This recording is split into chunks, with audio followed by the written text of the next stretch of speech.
Yeah, that's a great question.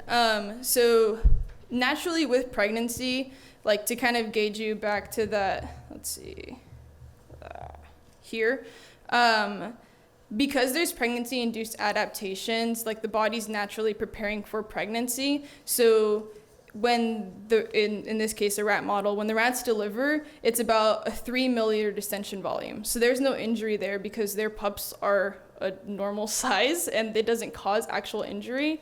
So we can't really recapitulate that naturally as what we see in women, which is why we have to do this vaginal distension procedure. And the point of doing the vaginal distension procedure is to cause sarcomere hyperelongation, to cause that injury and misalignment of sarcomeres that kind of persists over time.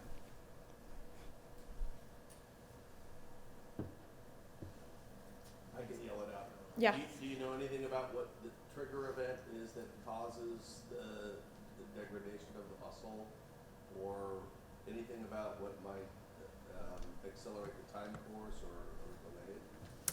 Yeah, so currently we don't know exactly, like there's no predictor to see like what will cause prolapse or urinary fecal incontinence.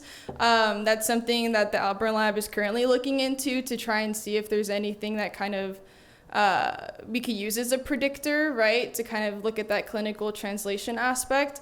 But currently there's no way to know. I mean, like other than, for example, like in a clinical setting, you can see like, oh, if the baby's head is too big, they might cause some tearing of those pelvic floor muscles.